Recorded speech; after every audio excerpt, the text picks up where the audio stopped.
Great.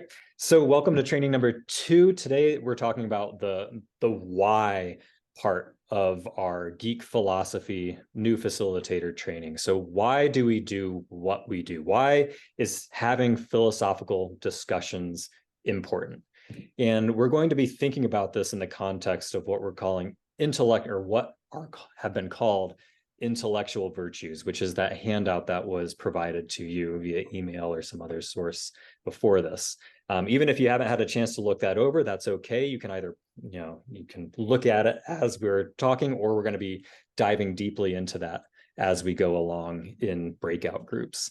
So what we mean by intellectual virtues are basically the competencies that we're hoping for children and adults who participate in our discussions or other programming like thinking games, the competencies that they will gain through those activities.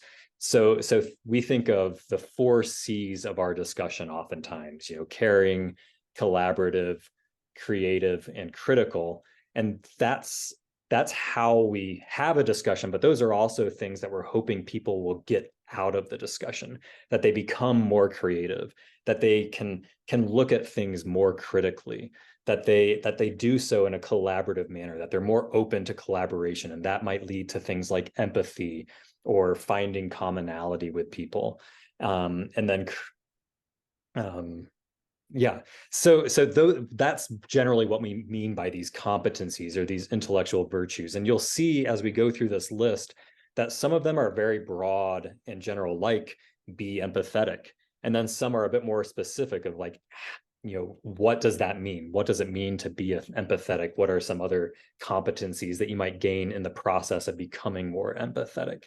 And what we want to do, again, this is the why. When we think of Greyhaven's mission, these intellectual virtues are much of what that is. And these virtues serve these broader goals of increased literacy, increased feelings of social connection, of happiness, of performance in schools.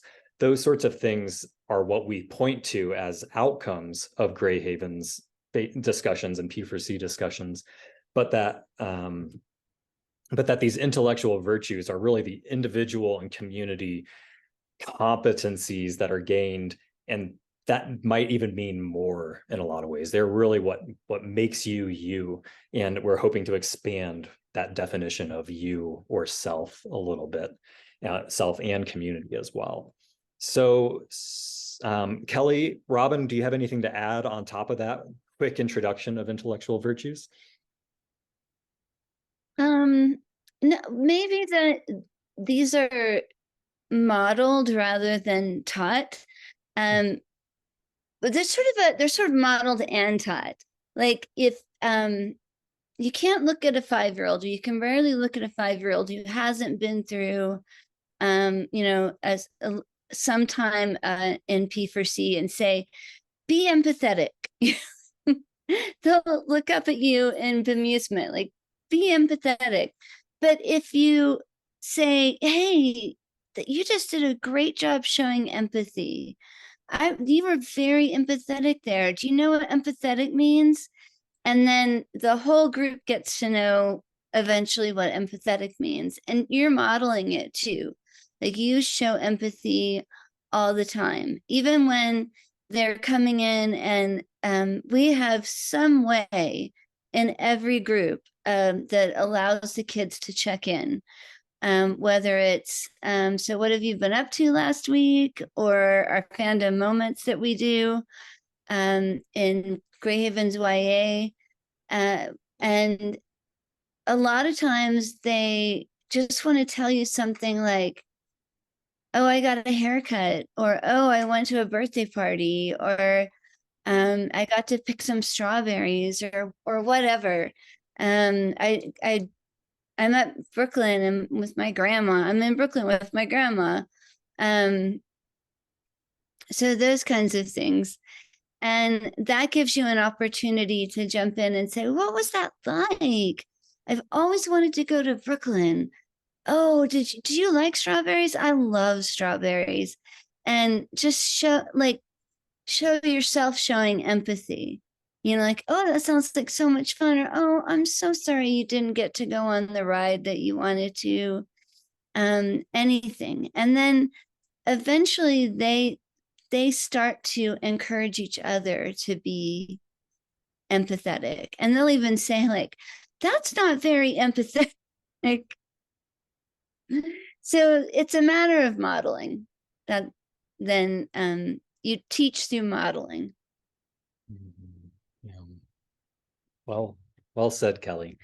And I'll add on top of that that, these are things, a lot of them are kind of accumulative or holistic, that some things will happen without even being intentional in a way. They're some are necessitate another, or they build off of each other. So when we think about these intellectual virtues, we're not necessarily going through in our minds of saying, okay, good, we got empathy today, we got such and such today. We're thinking of it at this broader scale of, over time, are we seeing these generally increase? And sometimes we'll surprise ourselves, and I don't have 45 intellectual virtues memorized, but as I read through the list, I say, yep, that I just engaging in the types of discussions that we facilitate often fosters these without intention per se. Again, just because of the strategies that we use, the method that we use. And again, we're going to go in through some more details as this training goes on of some of those strategies. But all of you are familiar with how some of our discussions go. So you might even be familiar with some of these virtues and having seen them in the discussions you participated in already. And as we discuss them today, Kelly, Robin, and I will be in the rooms with you and kind of give you some examples of where we've seen it, or some strategies to deal with, with kind of encouraging some of these even a bit more, if we see that there's a problem in some of our groups, or that the group is showing a wanting of some of these virtues, that we can show you some strategy, or give you some examples of strategies of how we might deal with it. So are there any questions from the rest of you about what these intellectual virtues mean, why we care about them, and what we'll do with them today? I'm going to get into that a little bit more, but any questions yet?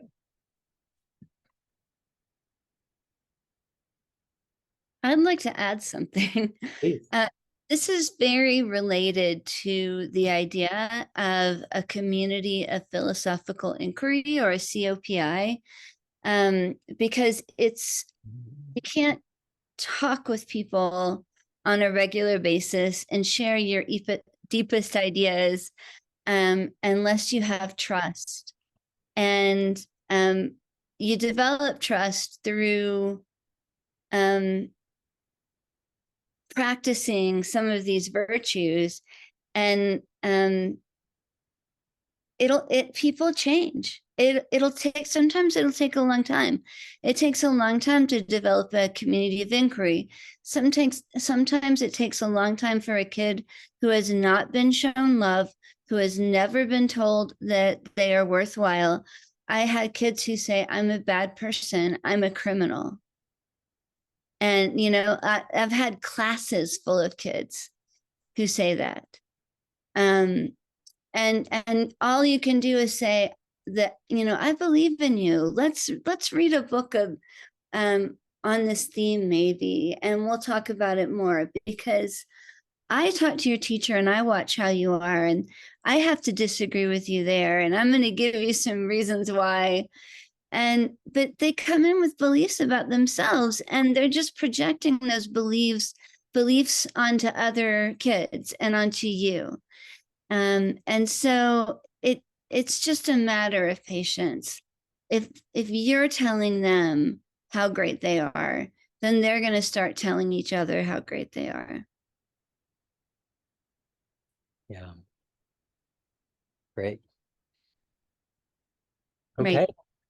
So what we'll do here, I'm going to go ahead and quickly share what these, for those who might, oh, maybe might not have had a chance to look at this ahead of time, this is the document that we're referring to with these intellectual virtues. And what we'll do is we're going to break out into two rooms with kind of two trainees each. And then Kelly, Robin, and I will float around each of those groups. And we'll ask each group to look at 5 virtues at a time. So I believe Zoom has decided the groups, and it's going to be Ivona and Kat will start with virtues 1 through 5 here. Oh, sorry. So these first 5 virtues. So we'll spend some time as a group just thinking you'll spend some time as a group reading through what each of these is, talking about whether you agree with them, disagree with them, how discussions can foster these sorts of competencies, and then which ones are most important, what you feel are most important. And we're going to do our best to actually rank them in order of importance, which might seem, and maybe you disagree with ranking them at all, and we'd love to hear that as well. But we'll basically spend 10 minutes as a group, or as part of your group with the help of a trainer, walking through 5 at a time. So again, Ivona and Kat will go through these first 5, and then Jim and Susan will go through 6 through 10 and discuss those things with, the presence of a trainer as well. And we're going to do that for 10 minutes, discuss them, rank them, and then we'll come back as a full group and discuss what each group just talked about in 5 or so minutes, or however long it takes. And then we'll keep doing that with, after the discussion has felt some closure, then we'll move on to the next 10 virtues and see how many we get through. And with each time we break out, we'll ask you to re-rank and see if the order of importance changes. And then at the very end, we'll come together and see if we can decide as a group which one or ones we think are the most important, the most inclusive, that we should be aiming for our discussions to foster. Does that make sense to everybody? Okay. So without further, I was sending you a direct message which I'm terrible at because I can't type anymore. But when we're deciding, when we're ranking them, and then we're coming down and we're choosing like maybe one that's like number one, we're choosing like a number 1 for each group.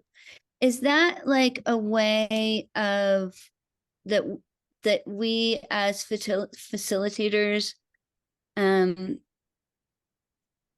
will be evaluating the group? I mean, like not in the sense of giving out grades, but like maybe having our own notebook where we write down like the group did really well with empathy today. This is, like this is what happened. And yeah, that's a great question, Kelly, and thanks for asking it, because I think it's important to establish what we do as facilitators with this information a bit. And I will say how we see it, especially in the kind of current discussions that we have and activities that we have, that these are internal to the facilitator or the facilitator team, where you're not grading a discussion, you're not reporting back to Kelly, Robin, and me about the discussion, but they're kind of self-checks a little bit of, are these general goals being achieved, or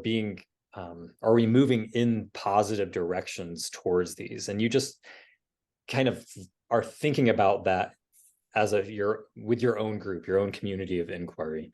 And I would say that all of these virtues are aspirational, not requirements per se, right? These are, we're not forcing, as Kelly said, we're not forcing any of these things. We really take the discussion wherever the participants take the discussion wherever they want to, but we're trying to ground them in some, basic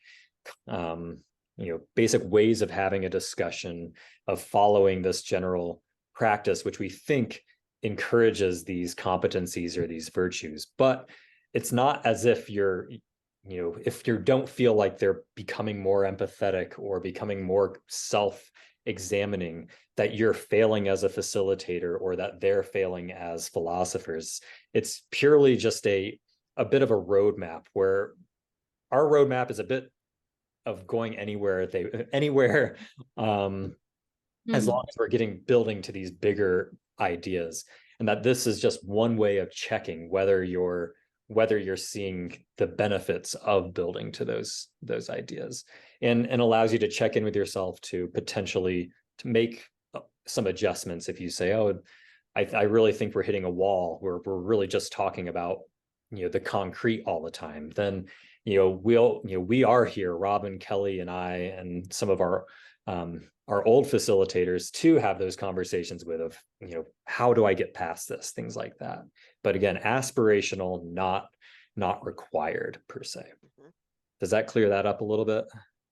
Yeah, yes. And I think that like anything that you document in that way would be absolutely confidential. Like you don't even have to use their real names, but it would be confidential. But you could use it as a tool to talk to parents, to talk to like sort of the older facilitators, the master facilitators who've been around for a while, like Robin and Nick and Ivona and others. And yeah, I think I think that's perfect, Nick. Great. So this applies to adult discussions too, right? Because we're talking a lot about children. So I just want to clarify that as well. Yes, thanks, Robin. We'll oftentimes think of, say children, and this document talks about it for children, but whenever you see that, think of children and communities. We always like to add on the and communities. Think of this as really an intergenerational strategy. It applies to all of our discussions, all of our programming, regardless of age. Yeah, it's interesting because I was reading, because we had the talk last time about P4C and how it's such a broad term. And so I was reading in good old Peter Worley's book, where I found the intellectual virtues. And he was saying, P4C is just this traditional term. Like that's what we started with. Like, and it's just this big global term.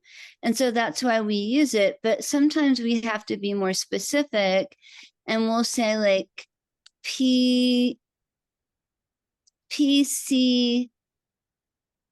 or P4A,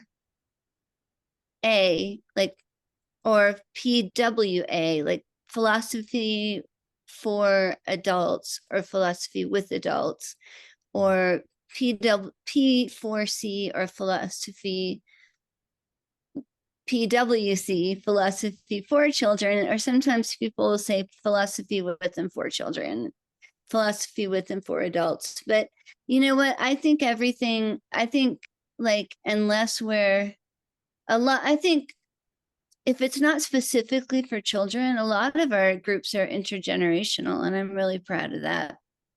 But yeah. Yeah, even among adults, we've had like 4 generation spans in the Star Trek discussions, for instance. Yeah. Yeah. Yeah. And I think importantly, our strategies for holding discussions don't change very much between children, adults, or intergenerational. And especially with these intellectual virtues, they really apply across the board, across the age range, across backgrounds, things like that. I think one thing we still have maybe an open question with is a lot of different backgrounds and diversity, whether it's racial, economic, sexuality, those things that we generally, these practices are very accommodating, but there might be specific tools that are more appropriate, or we could do better with certain groups. And that shows why this geek philosophy process that we apply is ever changing. It's dynamic, but that these intellectual virtues are pretty core to all of our programming. Great. So it's 30 minutes after, so I think it's a perfect time to start the breakout rooms unless there are any final questions or clarifications. One of the trainers will be in the room with you, and we can share our screen for the virtues, or you can bring it up on your own computer and be able to walk through the numbers. So, and again, Ivona and Kat, virtues 1 through 5 to start. Jim and Susan, virtues 6 through 10. Great. I'm going to open up all the rooms, and then I think Robin, Kelly, and I we will not automatically be sent to the rooms. So we're going to have a quick chat, and then we'll join you. So feel free to go ahead and start acquainting yourself with the group, introduce yourself, whatever you need to do to start working on that. All right, see you in a minute.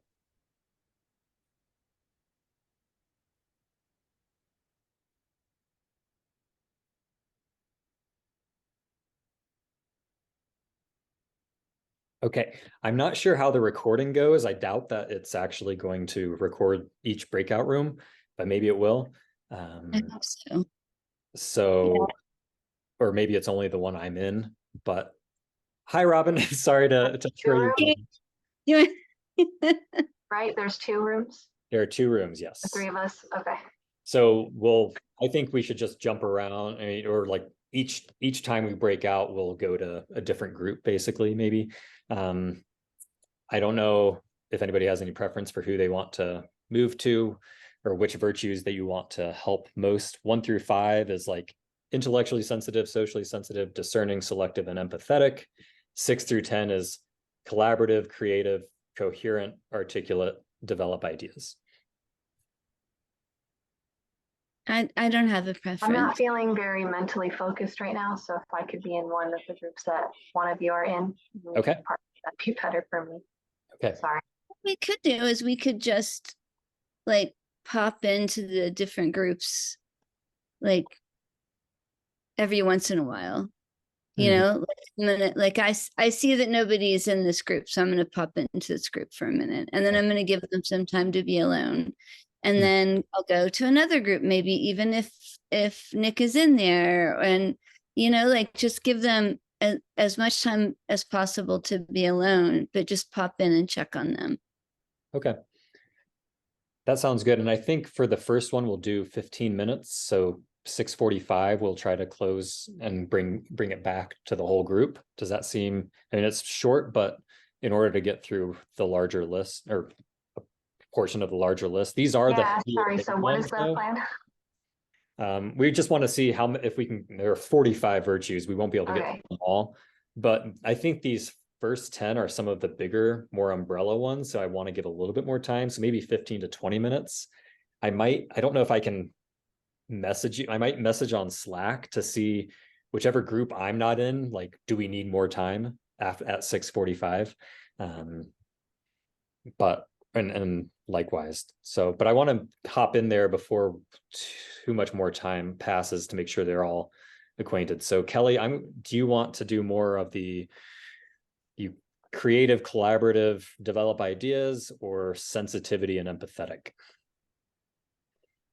I really don't care. All right, I'm sending you to the first one, more sensitive stuff with Ivona and Kat. Actually, I'm going to send you to Jim and Susan because I think they could use the most help, or they're the most kind of baseline background. And then we're all going to bounce around, right? So they don't get stuck with just one facilitator who might take over too much. Yep. Okay. Yep. Sounds good. Do you want Robin in there with you? Robin, do you want to be in there with me? Yeah, I don't know how to bounce around though, because I'm not logged in as a host. You're a co-host, so you should be able to, but I'm going to, for now, you're likely for the next 10, 15 minutes, we'll probably be fine staying in the same group for this first round. So I'm going to assign you both to 6:10, and I'm going to hop in with Ivona and Kat. Just because Jim is totally new at this, and Susan is pretty inquisitive, so I think having both of you there would be very helpful. Okay. All right. See you in a bit. I think you should be able to see a join button, right? Yes. Great. I'll wait until you're both joined. Okay. I would love to do that. I was talking to my mom about that even though I know nothing about Star Trek, I would like to come sit in. Nick, who often leads these discussions, perfect knows timing, nothing because about Star Trek. I know nothing about Star Trek, and you think I would after a year of going to Star Trek discussion. But admit it, you are skint on time, but you are a little intrigued to delve into it, aren't Oh you? yeah, I'm very intrigued as most. I'm a really bad watcher of TV, so but You watched the one that had won a prize, right? That's right. Yeah, I watched the Deep Space Nine one with far beyond the stars or something. Far beyond the stars. Yeah. They won a prize for that one. Yeah. So, we were just discussing. We jumped to the fourth point because of me. Because I know we left you for a longer. Kat added some thoughts. Something with Kelly and Robin, just how the rest of the thing would go. So thanks for your patience. Oh, no problem. We were just talking about the selectivity, and I was wondering if it was simply that you don't get on impulse, and then Kat added that sometimes you may need to respond to make it more philosophical, so to speak. I don't to rein in the whole group, maybe. Yeah. So one thing is, a lot of these they're not necessarily talking about how you facilitate. So it's not saying as a facilitator be selective, though it kind of applies. It's more, we're hoping that our participants start becoming more selective in how they respond. So instead of just jumping in and being like, oh, I had this point from 10 minutes ago, or oh, that made me think of this, and I'm going to cherry pick something that you said and really focus on that rather than the bigger point. It's more, we're trying to encourage them to really be, find the meat of whatever that other person was talking about and respond to that. Really find the philosophical question that somebody was asking, or that the topic or idea that they were discussing, and then take it further. It's kind of almost like a yes and, instead of saying no but or yes but, really do a yes and show that. We definitely said that, I think. Okay. Yeah, we went into that. Yeah, but that also clarifies, because I feel like 4 is one of those points that is not extremely well articulated or defined here for me, at least. So that clarifies it. Yeah, so feel free to ask any clarifying things. And then also, I'm interpreting it the way I do, so feel free to interpret it in your own way in some ways. I think all of these are fairly broad, at least at this point. They'll become more specific. I guess my question for, to think of these prompts in this way is, how important do you think that is, to be selective? Or how much should we let people jump in with their off-the-cuff statements or their train of thought without really responding to another participant? Well, it's important. There's I think when we started here, we said that sometimes children can be more open and have less ego biases. But with adults, you do often get individuals who perhaps don't yet understand the difference between expressing themselves intellectually and listening and sharing and going off from another's point. So in that respect, it is important, I think. Yeah, I think it relates a lot to those, and the first two of intellectually and socially sensitive. Of sometimes as adults, I think we do lose sight of the other person a lot of times, and we can steamroll conversation. We can, we don't really listen to others. We're really just focused on what we want to say. So that being selective, being sensitive are all towards that same goal of, kind of being a participant among others as well. Learning how to talk with other people, how to examine their different thoughts, maybe. Yeah, and if you get, there's a lot of backgrounds in this country specifically, but also in other countries, where you learn speech and debate, and that's like the opposite of many of these points. Mm-hmm.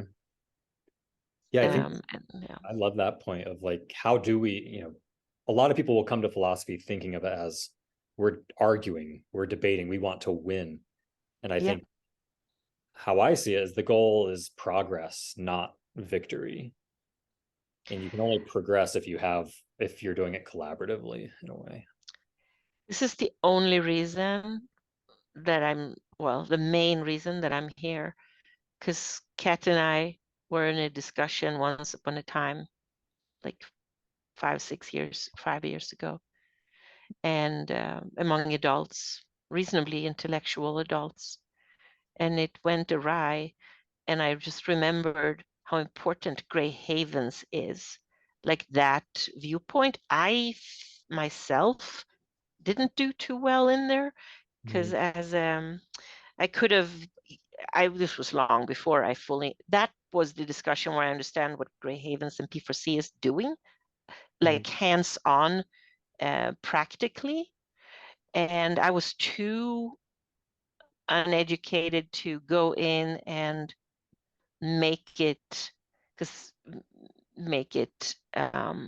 intellectual, philosophical in such a way. I don't know if it could have been done, but I think maybe. But I was definitely not aware. And these were people who definitely could have reached these levels, but were standing they weren't even that far away intellectually from each other, but they really focused on the differences extremely much in that discussion. Yeah. Which polarization is something that is bred in people from a young age, to be honest. And this is the opposite of that. I don't want to derail from the point, so I'm gonna. I really like that. I think there's a sense of like, how much do we let that exist and breathe a bit, that really those kind of that polarization, or that highlighting those differences. I think they're important to explore, especially in order to build a group, a community of inquiry. You have to examine those differences, but I think one of the big takeaways is it has to be done with collaboratively, with respect, with caring. Otherwise you can't proceed to tackle those topics, to really examine, because it's going to become ad hominem, or really angry, or people just staying in their lanes. So trying to foster, I think, that last point of number 5, to be empathetic, how seeing things from other people's perspective. I think being selective with questions or responses. I really see like number 3 and number 4 combining, being discerning and being selective, as leading to empathy. That you see, you're trying to understand how somebody else is coming at it. You're being selective in your responses. You're not being you're not being overly reactive. You're instead trying to see things from their point of view. And then empathy doesn't just come out of nowhere from being discerning and selective, but over time it will start to breed that, maybe. Yeah, I love that. And I think when people enter a Grey Havens discussion, I have been to kids discussions, but I have been to more adult discussions. And so these adults, sometimes with very different biases, get into our way of P4Cing because the facilitator and whomever is also seasoned in Grey Havens discussions, by just a few comments, we can create this open chamber in Mm, how to conduct that is interesting and not common elsewhere, yeah. out of the P4C sphere, I mean by that. Mm, And that's what these points create. mhm. Yeah, I'm curious. We have about 4 more minutes, and we did talk about ranking. I'm curious, like how you see these first two of intellectually sensitive and socially sensitive, and whether one or the other. What do you think one of them has more importance to be more intellectually sensitive or stimulated, or more socially sensitive or stimulated? Um, I think a lot of people approach philosophy saying, I want to learn, I want to expand my mind. Maybe less so, they say, I want to find togetherness or community or commonality. Do you think one of those is more important or important in their own ways? Kat, you seem to have something. I was just pondering that. Yeah, it's a big question. It is a good question.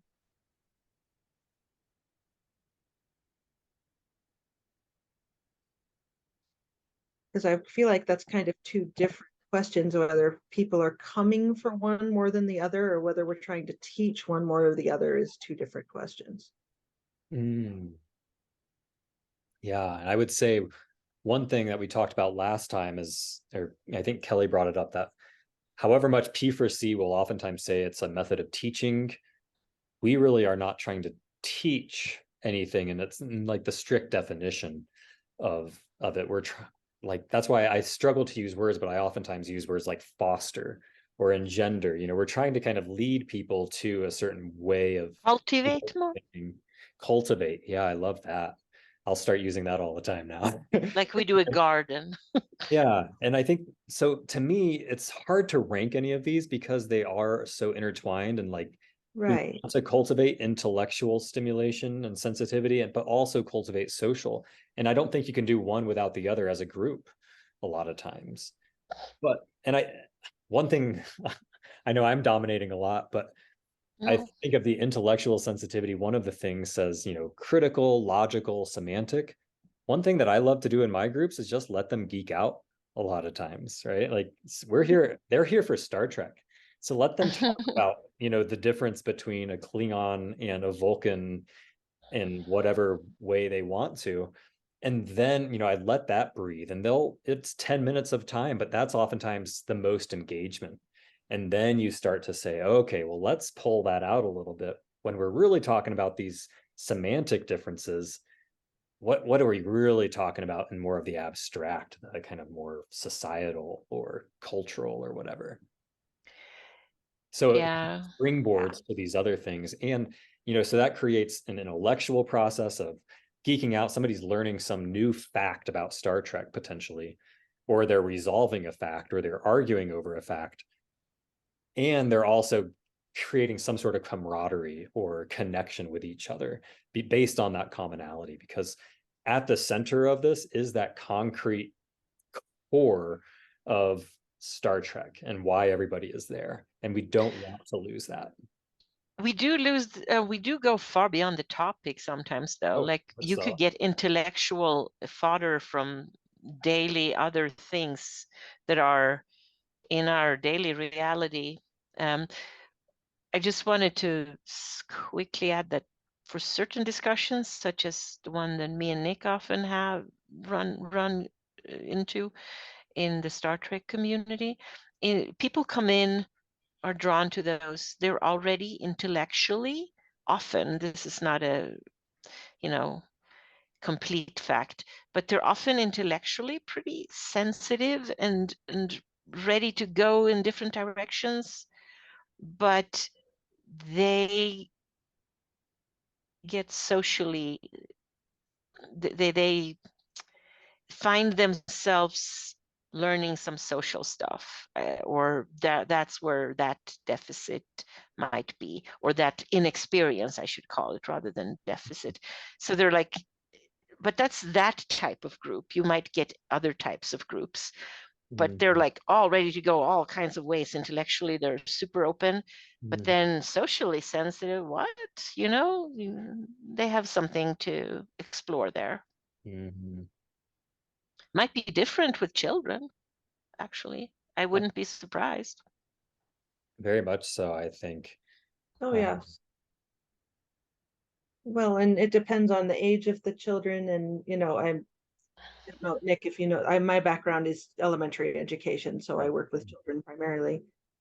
And I know COVID put a major hiccup in the social development of children. So the younger groups coming up, social sensitivity is a big struggle for a lot of them. Yeah. I feel like that's where groups like this would really benefit them, but that's where a lot of work needs to be done. And I see it in my own kids and in their friend social groups. And but it's amazing how rapidly just the empathy can be taught very quickly. Groups like these as well. Yeah, and I think that's a great way of bringing it together. So we have 4 more minutes, I think. To me, it's like that social sensitivity, and I really think 2 through 4, social sensitivity, discerning, selective, they all lead to that empathy. I think intellectually, for how I read these first 5, is that intellectually sensitive is a bit on its own compared to the others. And oftentimes we're there for the intellectual sensitivity. We want to talk about something, but we're not, some of us want the togetherness and all that, but we don't really know how to do that.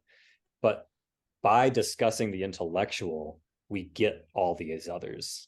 That social sense, and then empathy is the main takeaway from all of that.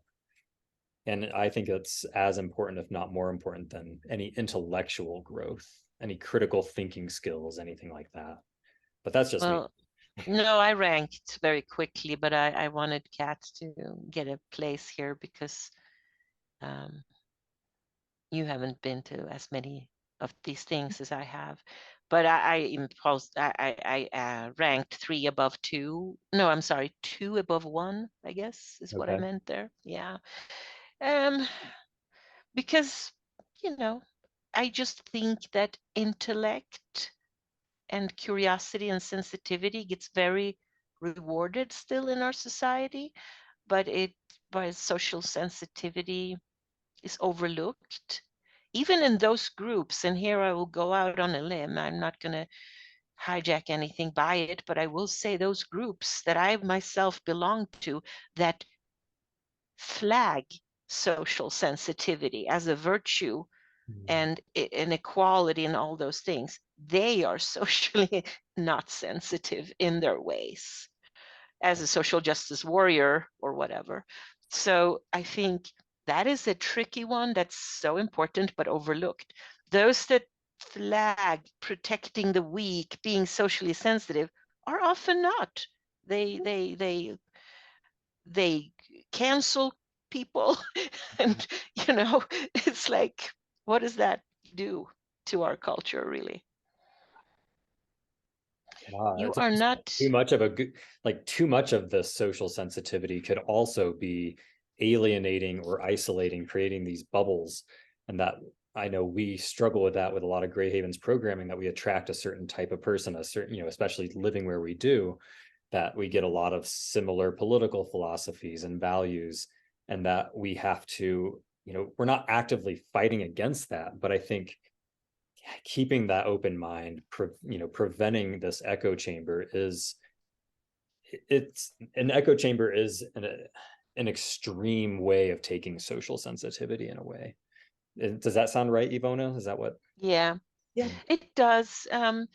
Diversity is always good, but sometimes you can reach something in a very similar echo chambery group too. If you it's not in vain if you have a group that are all extremely progressive, say, and want equality. They're all for this, that, and the other, social justice warriors.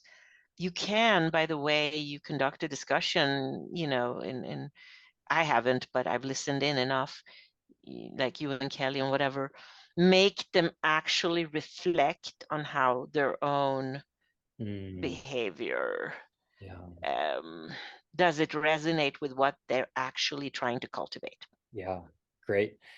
I hate to cut it short. I love this Nope. discussion. But these are the big topics, but it's 6:55. So I want to bring us all back together. So what we'll probably do is ask you two to just discuss kind of where you landed on these five, what generally we discussed as a group. Okay. What you And will you call us back then soon then? Yeah, I'm Is closing that it. what's up? It says it'll close in 60 seconds, but you can leave now. Okay. Oh, okay, sure. All right. See you back there. All right, sure.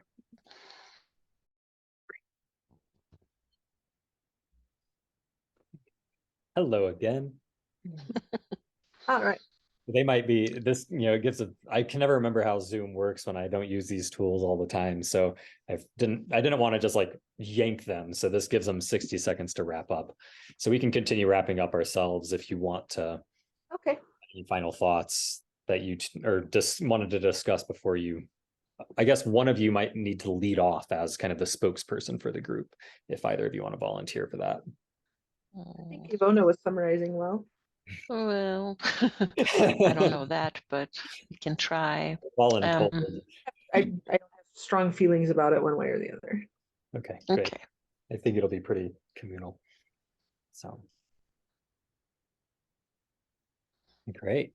Well, welcome back, everybody. And I know that was longer than I originally said, but I think these first 10 are really some of these bigger concepts and qualities, virtues. So needed a lot of air, especially as we refine how we're talking as groups anyway. So would anybody from either group like to start off with sharing what they talked about? Also maybe read off the 5 virtues that you were tasked with before you say anything else. I don't know if you want to start from the numerical order or Well, since you're speaking, go for it. Well, you mean start with Oh. the order that you came up with, I think. Oh, What do you, does that sound right, Nick? Yeah, if I don't know if our group, ranked all 5 of them perfectly, but generally I was thinking at the very least kind of talk about which ones we focused on, thought were most important, but just so the other group knows what you were discussing, read off the 5 in numeric order. Sure. Okay. 1, to be intellectually sensitive. They will learn how to respond to others in an intellectually appropriate way, whether to be critical, logical, sequential, structural, semantic, and so on. And you don't have to necessarily read the whole caption. Okay. Socially sensitive. You learn how to take turns and not, let's see, listen to others, leave openings. Well, and then to be discerning, to discern between different kinds of responses, either to a question or a problem, and to be selective. I had, well, I had an issue with that one, but I think I understand it now. And to be empathetic, so you gain insight in how peers think. And to be able to think on their behalf, which is a big one. So I think we discussed number 1, 2, and 4 a lot. Fill in whenever, because I started with not quite wanting to define number 4 a little more, and I think I am, how to not just work on impulse, but to be selective, and how to sense where the group is coming from or the other peer. And then we opened up to picking if we had a how we felt the greater value was intellectual sensitive or socially sensitive. And I do know that some of us definitely felt that socially sensitive is less focused upon and rewarded than intellectual sensitivity and openness, which is kind of fostered in many ways, but not always, but more fostered so. So we discussed that too. And children, also what COVID did, Kat put in that social sensitivity sort of took a hit during the COVID years, and how to foster it back a little bit. Yeah. That's great. And we talked that it was all kind of a chain, that being selective and discerning combine and lead into empathy, that you start with the intellectual and then the others all combine, and empathy is the ultimate goal. I like that, because you have to understand, you have to really understand the world and how it affects people before you can even have empathy. Because sometimes people don't understand. I mean, one part of the reason of having a community of philosophical inquiry, especially with very young children, is that you can start to recognize your personhood. So it's like an an I-you relationship, or an I-thou relationship. Don't want to get too complicated, but yeah, you can start recognizing yourself as a member of a group, as a member of a community. And that's really important. And then there was something else you said that I thought was really good, but I can't remember. But if I think of it, I'll come back to it. Yeah, we discussed a little bit, differences between grown-ups and children a little bit according to these points as well. Sounds Okay. interesting. Yeah. And I hope everybody will make sure that they at least look at the Rediscovering Childhood PowerPoint or Yeah. Google presentation. And Yeah, that will be part of our final training, where we'll discuss this idea of rethinking childhood and how that. Yeah. Yeah. So great. Well, thanks, Ivona and Kat. How about group number 2? What virtues were you tasked with, and what did you discuss? Do you want to take that, Jim, or you want me to? Sure, I can read through them. Okay. The number 6 was critically collaborative, and we had discussed that one initially and tried to decide kind of what that meant, and we came to the conclusion that that meant that you could work together and kind of break apart your discussion and just be critical, not to the person you're discussing with, but to what's being discussed in a collaborative way. So you can both kind of get a little more insight. To be creative, to come up with new ideas. So we emphasize that word new, it was new ideas. And then to be coherent and to be articulate. And we discussed what the differences between those two were. And coherent is to be able to tell if your thought processes are going in the right direction or not. Basically, just to see if your ideas are worth pursuing, and to articulate is to present those in a clear manner to where people understand what you're speaking of. And then to develop ideas was to kind of take those creative new ideas that have been articulated coherently and refine them, maybe come up with some new ideas. And we initially were looking at articulate as being very important. And we discussed that a little bit. And the more we discussed, we kind of talked about number 7 through 10 working together. And we kind of came up with a circle idea or maybe a spiral, and how new ideas, sorry, I have mosquitoes flying around here. Okay. We can create new ideas and share those, and then develop new ideas, which kind of spawns new creative thinking, where we can be coherent, making sure that the discussion is staying on track and not going way out into left field. Yeah. Great. Is there anything you'd like to add to that, Susan?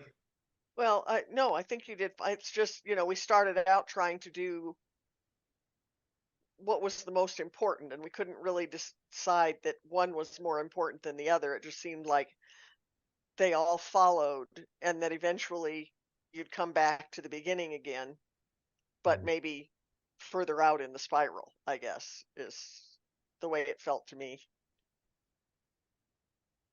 Yeah.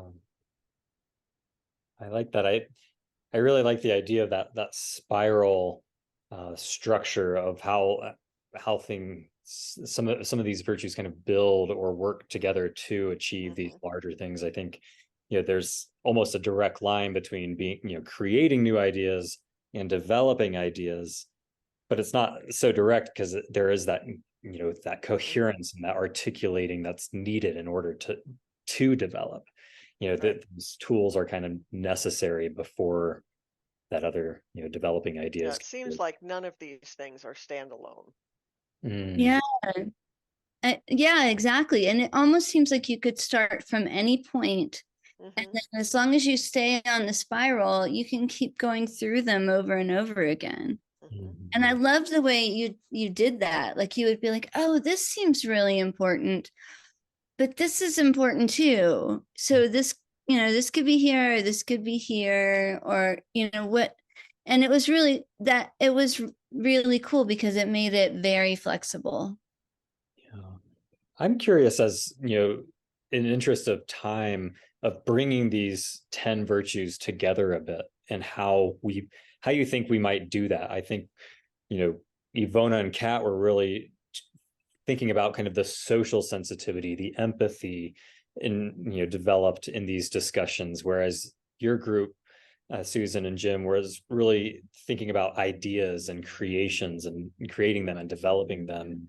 I think maybe is the link the critically collaborative part of it, or how do you link those two together?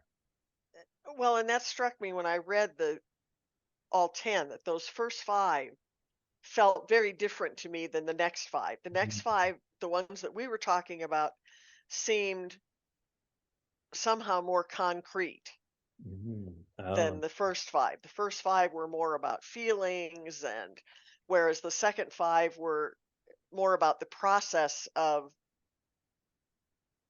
getting people to have this discussion, as opposed to, I don't know, I'm not expressing myself very well here. Oh, I see. You are. I think that I think that 6 through 10 like really draws people into the discussion. Is that what you're saying? 6 through 10. It just seems like 1 through 5 seem more like, how do we behave with each other socially, and whereas the second 5 is more concrete about how do we have this discussion once we start a discussion. Yeah. And it's interesting that you came up with the realization that once we've drawn into the discussion, the same discussion or with the same question can look a lot of different ways. Yeah. I thought that was pretty deep. Yeah. I wonder everybody's thoughts on how, if one, let's just think of them as batches, if one is a prerequisite for the other, can you create and develop ideas without having kind of some social sensitivity? or does social sensitivity build by, working together on creating ideas? Can you have one without the other, I guess, or is one more dependent on the other? You can't have a community of inquiry without trust and social sensitivity. And so you can't, I'm sorry that I'm answering this, but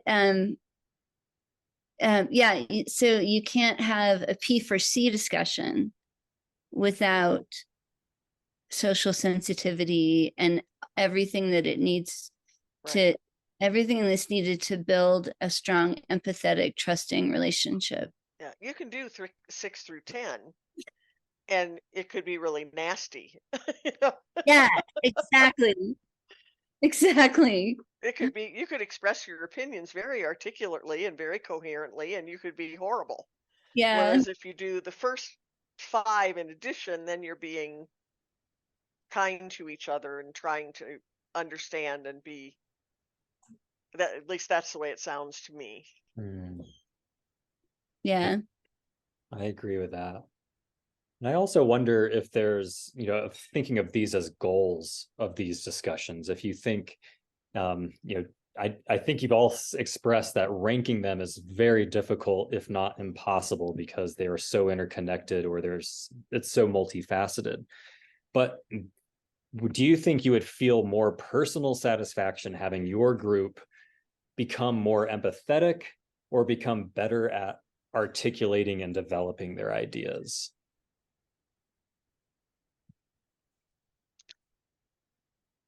I think the empathy is more important. Everybody can express their ideas. Yeah. It's some better than others, but most people can pretty much get across their point of view. But as Kelly was saying, to make it a P4C discussion and make it pleasant and productive and not end up with people going away just even more set in their opinion and less likely to consider anybody else's point of view. Yeah, I like that. And I agree that's, to me, that's how I see my discussions, is to, to foster that sense of, that kind of critical self-examination that allows you to become more responsive to other people, but it can also toe the line. I think, Ivona, you said something about, in our group, about social sensitivity that could lead to almost extremism and to intolerance, that, you're in an effort to become so socially sensitive, you exclude others from that definition of, of who you want to be part of your group. I don't know if I'm saying that right. That's interesting. I think I just meant that between the intellectual idea of social sensitivity and to actually practice it in a diverse group, those are vastly different things. And a lot of people who intellectually stand behind social sensitivity don't know how to practice it. You get that in adult groups often. Really well said. That's why we have facilitators, and that's why we model certain behaviors, and that's why we let people know what the values of our groups are and what will get you kicked out. And although there's not a lot that's going to get you kicked out, like, we really, really, really push hard, maybe too hard sometimes, to keep people. And I think I can think of examples over the years where that's been damaging to individuals. Well, I don't mean extreme people cases where people get kicked out. This was not in that setting. But no, I mean, but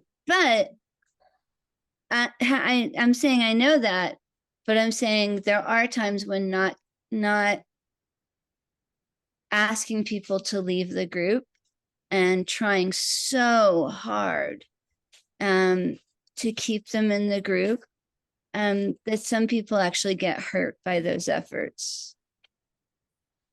So there's a line You know, you want to make sure, you want to like check in with yourself and maybe a more experienced facilitator, and you want to say, and check in with your group, and you want to say, like, you know, how does this feel? How does this feel in my body?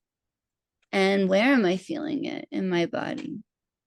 Does that, I know, does that answer any part of your question, or was it just sort of a side trick?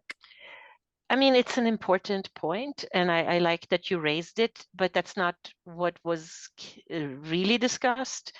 It was more like, yes, I agree with everything, but it was more like there can be an echo chamber, people who are all maybe say very progressive, they're all, and so in fostering P4C according to these points, you can make, because they are on the same page, but to the outside world, they're pretty closed, kind of. They're maybe eager to not listen because they're so set on their goals. And so even in an echo chamber, you can have, with a good facilitator and P4C methods, you can make them reflect and be a little more open. You can have two anti-vaxxers have a normal discussion of philosophy in a group where all the others are not. For instance, we do, that's a literal example. They're very, yeah. So that's what that was about. Yeah. Well said.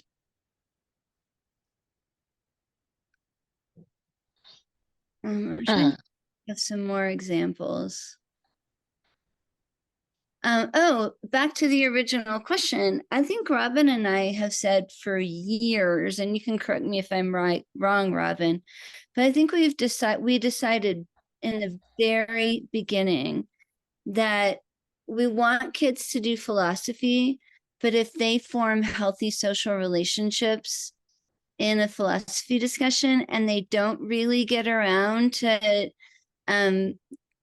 working, or they don't really get around to working too much on the philosophy, or the philosophy sort of passes them by, but they built this amazing friendship and they want to come back, then we'd rather see that than see them focus on the philosophy and be, you know, pedagogically strong in the sense that we say, okay, you know, like sometimes I've had to say, like, oh, I can't hear so and so because you people are talking, but like if it's not disruptive, I would much rather have that friendship building going on. Yeah. Do you agree, Robin? Yeah. And there have been examples too. Yeah. One example or I guess kind of general example I gave to Ivona and Kat with mine, and this kind of straddles the intellectual sensitivity with the social sensitivity, is being mindful of the kind of the concrete thing that has brought this group together, like whether it's Star Trek or Harry Potter, or, you know, just a love of geekiness in general, that sometimes it can be very tempting to be focused as a facilitator on that concentric circle model or the spiral model. Like, I got to get them to at least 3 circles out today. Like, and it's, you know, we don't care what circles, but my goal is to just get it more general. But, you know, I think it's really important to recognize the commonality that is shared and let them geek out over Star Trek and talk for 10 minutes, 15 minutes on, you know, some semantic argument or, you know, kind of thing about the world, and let them remember what that commonality is, why they're there. And then you can bring it out to, well, we've been thinking about this in really concrete terms, but what does it mean about the culture of these two groups that we're discussing? Or, you know, why do we even care that much about this sort of thing? And then again, that ebb and flow, that sometimes maybe it got too general, and we need to touch base with the concrete a little bit and saying, oh, what happens in Star Trek when such and such, happens, and remind everybody of that commonality. So it encourages that social sensitivity, that commonality a little bit. It strengthens those links. A good example is, how do you spell the name of the Klingon homeworld? And there's two different ways to spell it. And some people think that one is right, and some people think the other's right. Some people don't care either way. And you could talk about that for a good long time. But that could also lead to what happens when off-worlders name, or one culture names another culture, because Klingons don't call themselves Klingon, Romulans don't call themselves Romulans, and Remans, they're not based on Roman mythology. They didn't know that it existed. So it's and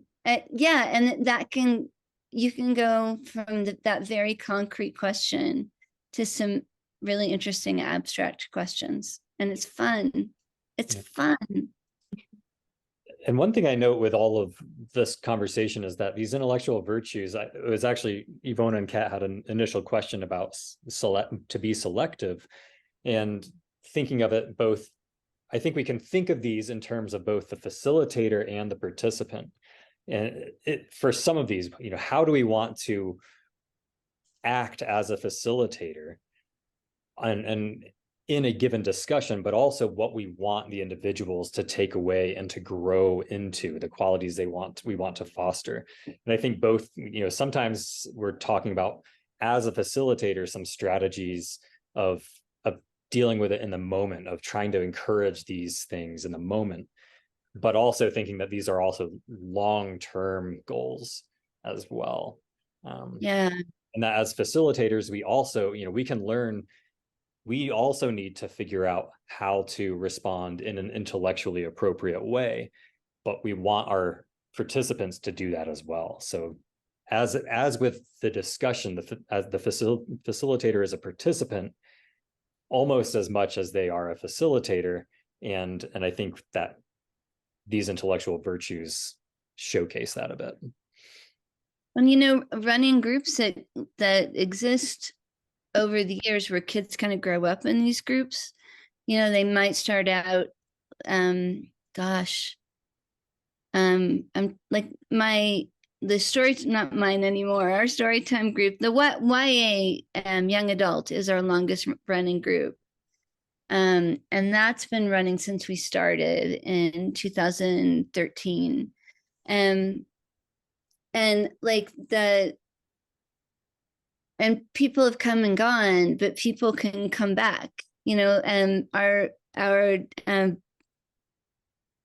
graduates come back to, just to hang out and just to participate for a while, just to visit us. And we can't get rid of them if we wanted to. And of course we don't want to.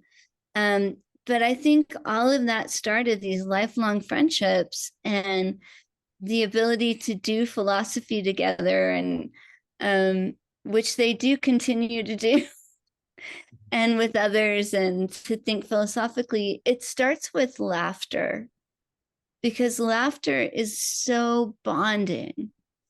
And every time I've been away for a while, and like on vacation or whatever, or now I'm retired, and I if I come visit, I know what I'm gonna be there for, and it's gonna be 1 part philosophy and 9 parts laughter. And you can have philosophy and laughter at the same time. Quite often. Very often. Great. Well, we had aspirations to go through 45 intellectual virtues, and in true Grey Havens fashion, we did 10. So it just shows that's, we're, models our normal discussions of wherever the group takes it. And and these are big topics, we'll oftentimes focus on one of these for an entire hour and a half in a discussion, for instance. But I hope this was helpful to get a sense of some of the things that, some of the goals of these discussions, but also that they can be used as tools for facilitators and, check marks, objectives for facilitators and for participants. We have 5 minutes left. Are there any questions or comments from either trainees or trainers in the remaining time? That was really interesting. I Yeah. enjoyed that. Thank you. Great. Yeah, I enjoyed know- it too. Thank you. Of course. Bronte thought so too. Wait, get her. All right. She was so interested. There she is. So interested that she didn't say a word. She was just concentrating. Now you're sniffing my computer. No, they're not in there. Okay.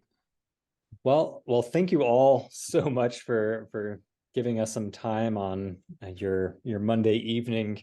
Our next training session is going to be next week. It's going to be Wednesday at 6. I know that time's not great for some of you, but it will be recorded, and hopefully we can even schedule other sessions after all of this is done, one-on-one or small group to practice some of this. Because as you can tell, I think the practice, the participation is really important for getting these skills. But so today was kind of the why.